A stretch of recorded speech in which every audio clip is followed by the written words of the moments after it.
평안하셨죠? 저는 아현동에 있는 서부교회를 섬기고 있는 임채영 목사입니다.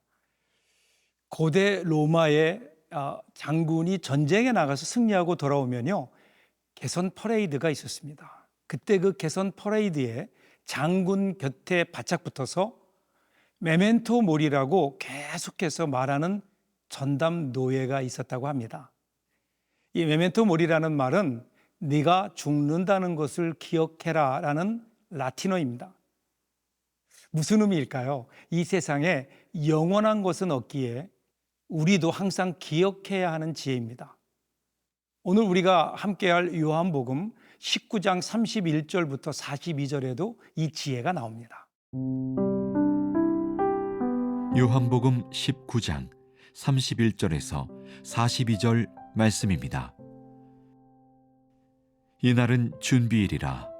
유대인들은 그 안식일이 큰 날이므로 그 안식일에 시체들을 십자가에 두지 아니하려 하여 빌라도에게 그들의 다리를 꺾어 시체를 치워달라 하니, 군인들이 가서 예수와 함께 못 박힌 첫째 사람과 또 그 다른 사람의 다리를 꺾고 예수께 이르러서는 이미 죽으신 것을 보고 다리를 꺾지 아니하고, 그중 한 군인이 창으로 옆구리를 찌르니 곧 피와 물이 나오더라. 이를 본 자가 증언하였으니 그 증언이 참이라. 그가 자기의 말하는 것이 참인 줄 알고 너희로 믿게 하려 함이니라. 이 일이 일어난 것은 그 뼈가 하나도 꺾이지 아니하리라 한 성경을 응하게 하려 함이라. 또 다른 성경에 그들이 그 찌른 자를 보리라 하였느니라. 아리마대 사람 요셉은 예수의 제자이나 유대인이 두려워 그것을 숨기더니 이 일 후에 빌라도에게 예수의 시체를 가져가기를 구하매 빌라도가 허락하는지라. 이에 가서 예수의 시체를 가져가니라. 일찍이 예수께 밤에 찾아왔던 니고데모도 모략과 침향 섞은 것을 100리트라쯤 가지고 온지라. 이에 예수의 시체를 가져다가 유대인의 장례법대로 그 향품과 함께 세마포로 쌌더라.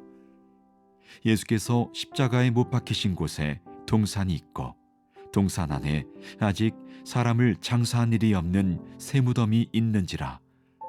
이날은 유대인의 준비일이요 또 무덤이 가까운 거로 예수를 거기 두니라. 오늘 본문의 첫 절이죠. 31절을 보겠습니다. 이날은 준비일이라. 유대인들은 그 안식일이 큰 날이므로 그 안식일의 시체들을 십자가에 두지 아니하려 하여 빌라도에게 그들의 다리를 꺾어 시체를 치워달라 하니.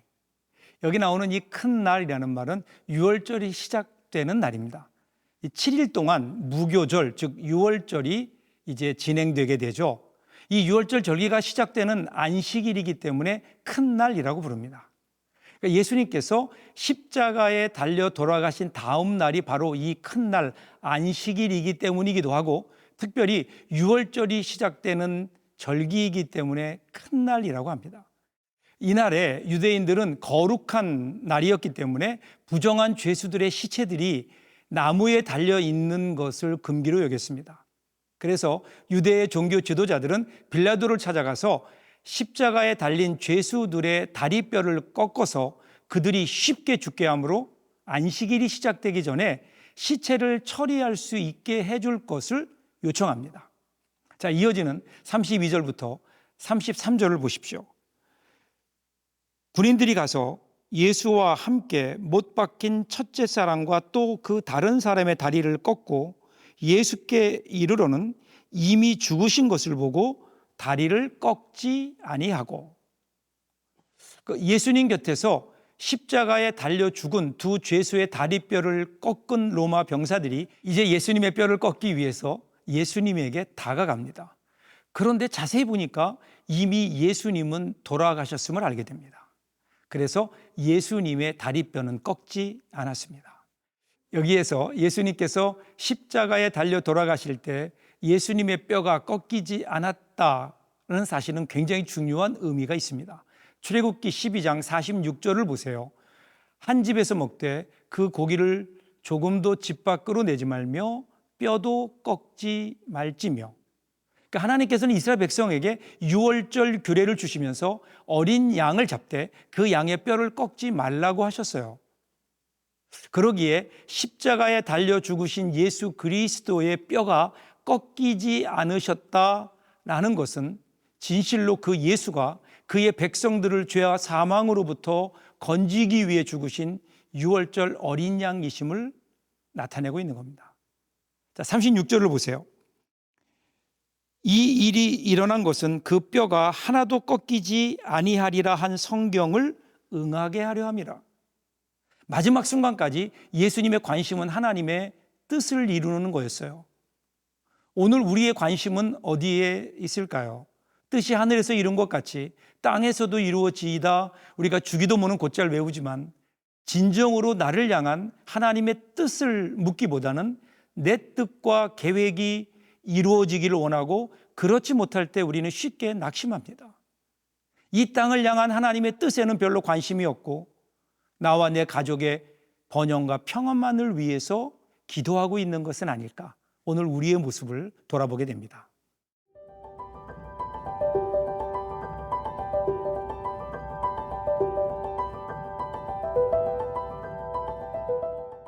(38절부터는) 예수님의 장례가 이루어지는 과정을 보여줍니다. 그런데 여기에 두 사람이 등장해요. 첫 번째 인물이 아리마대 사람 요셉입니다. 38절이에요. 아리마대 사람 요셉은 예수의 제자이나 유대인이 두려워 그것을 숨기더니 2일 후에 빌라도에게 예수의 시체를 가져가기를 구하매 빌라도가 허락하는지라. 이에 가서 예수의 시체를 가져가니라. 복음서에 나타난 그의 모습을 보면 그는 상당히 거부였고 그리고 사내들인 공회원이었습니다. 고위 관직의 부자인 그는 주님의 제자였지만 유대인들에게 이 사실을 숨깁니다. 왜냐하면 예수의 제자라고 하면 유대 사회에서 축출될 우려가 있었기 때문에 자신을 철저하게 숨기고 있었는데 그가 예수님의 죽음 앞에서 돌변합니다. 그는 빌라도에게 가서 예수의 시체 가져가기를 구하고 예수의 시체를 장사 지내겠다고 하며 예수님의 시신을 가져갑니다. 그리고 자기를 위해 예루살렘 근처에 마련했던 동굴의 새 무덤에 예수님을 장사합니다. 자, 두 번째 인물이 나오는데요. 니고데모입니다. 니고데모는 바리새인이요, 유대인의 관원이요, 사내들인 공회원이요, 유대인의 선생이었죠. 39절을 보세요. 일찍이 예수께 밤에 찾아왔던 니고데모도 모략과 침향 섞은 것을 100리트라쯤 가지고 온지라. 니고데모는 일찍이 다른 사람들의 시선을 피해서 밤에 몰래 예수님을 찾아와서 거듭남에 대해 질문했습니다. 그랬던 그가 이제는 예수님을 장사하기 위해 몰약과 침향 섞은 것을 100리트라를 가지고 나옵니다. 그 자신이 예수의 제자임을 밝힌 거죠.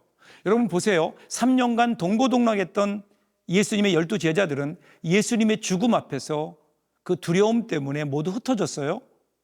다시 말하면 그들은 예수님의 육체가 존재하는 현실에만 관심이 있었던 겁니다. 그런데 반면에 예수님을 따르는 것이 알려질까 두려워했던 이 두 사람, 아리마대 사람 요셉과 니고데모는 예수님의 죽음 앞에서 오히려 담대해집니다. 왜 그랬을까요? 아마도 이들은 예수 그리스도의 죽음을 통해 예수님의 말씀이 성취되어지는 것을 보았고 그리고 바로 그것이 하나님 나라가 이루어지는 자리라는 것을 깨달았던 것으로 보여집니다. 예수님의 죽음이 무엇을 의미하는지를 바로 깨닫고 그리고 그렇게 깨닫는 사람만이 주님 안에서 담대해질 수 있죠. 죽음의 종착역은 무덤이 아니라 하나님 나라라는 믿음 때문입니다. 그리고 41절입니다. 예수께서 십자가에 못 박히신 곳에 동산이 있고 동산 안에 아직 사람을 장사한 일이 없는 새 무덤이 있는지라. 아리마대 사람 요셉은 자신의 권력과 재물을 가지고요 무덤을 준비하는 삶을 지금까지 살아왔죠. 그런데 그가 예수님을 알게 됩니다. 그리고 예수님을 통해 구원과 영생의 비밀을 알게 되죠.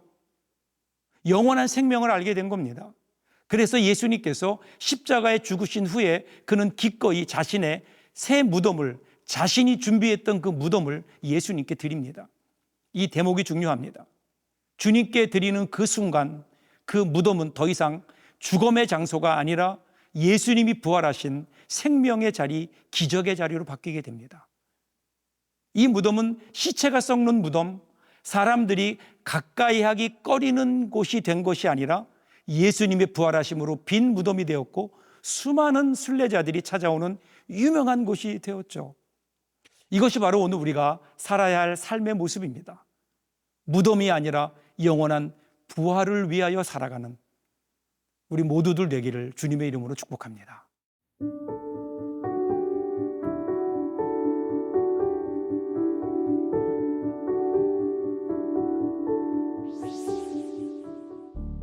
사랑의 하나님, 하늘 영광의 보좌를 떠나 이 세상에 오셔서 십자가에 죽으시고 무덤에 장사되는 자리까지 내려가심으로 우리에게 구원의 길을 열어주셔서 감사합니다. 모든 것이 끝난 것 같은 절망의 자리에서부터 다시 시작되는 부활과 승천과 하늘 영광의 입성을 소망 중에 바라보며 저희도 요셉과 니고데모처럼 쓰임받을 수 있는 주님의 좋은 제자가 되게 하옵소서. 예수님의 이름으로 기도합니다. 아멘.